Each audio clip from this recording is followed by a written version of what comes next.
बिस्मिल्लाहिर्रहमानिर्रहीम। अस्सलाम वालेकुम प्यारे दोस्तों, इस वीडियो में इल्मुल नजूम का सबक नंबर 12 हम पढ़ेंगे।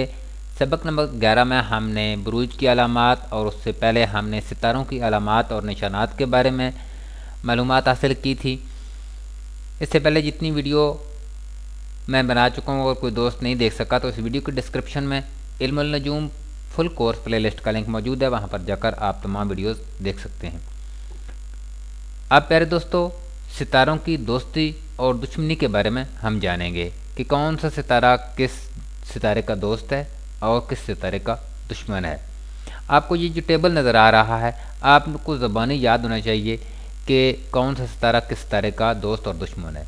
यहाँ पर सबसे पहले सितारों के नाम लिखे हैं: कमर यानी मून, मरीख, अताद, मुश्तरी, शम्स, ज़ोरा और ज़ेल। अब ये जो कमर है, चाँद, मून, शम्स और अताद इसके दोस्त सितारे हैं, और इससे अगले जो खाने में लिखा है ये मुसावी हैं, ना दोस्त ना दुश्मन। और ये खाना है दुश्मन कोकब, कोकब सितारे को कहते हैं। ठीक है जी। अब कमर का दोस्त हो गया शम्स और अतार्द, और मुसावी मुरीख, मुश्तरी, ज़ेल और ज़ोरा, और इसका दुश्मन है ज़म्ब। ठीक है जी। मरीख का दोस्त सितारा शम्स, कमर और मुश्तरी, ये तीन सितारे मरीख के दोस्त हैं, और ये ज़ोरा, ज़ेल और ज़म ये बराबर हैं, और अतार्द मरीख का दुश्मन है। उसके बाद अतार्द का दोस्त है शम्स और ज़ोरा, मरीख, मुश्तरी, ज़ेल और ज़म इसके बराबर हैं, और कमर इसका दुश्मन है।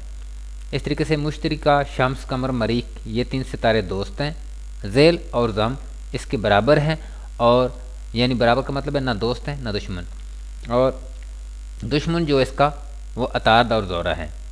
और शम्स का जो दोस्त सितारे हैं वो है कमर, मुरीख, मुश्तरी, और अताद मुसावी है, ज़ेल, ज़ोरा और ज़म इसके दुश्मन कोकब हैं, यानी दुश्मन सितारे हैं।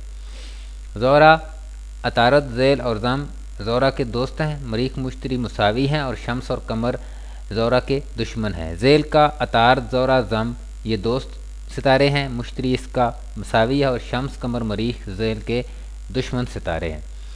तो अब यहाँ पर ये आपने देखना है, यहाँ से बहुत से हिसाब फिर इल्म नजूम से आगे आप लगाएंगे, जैसे आप हुक्म लगाएंगे।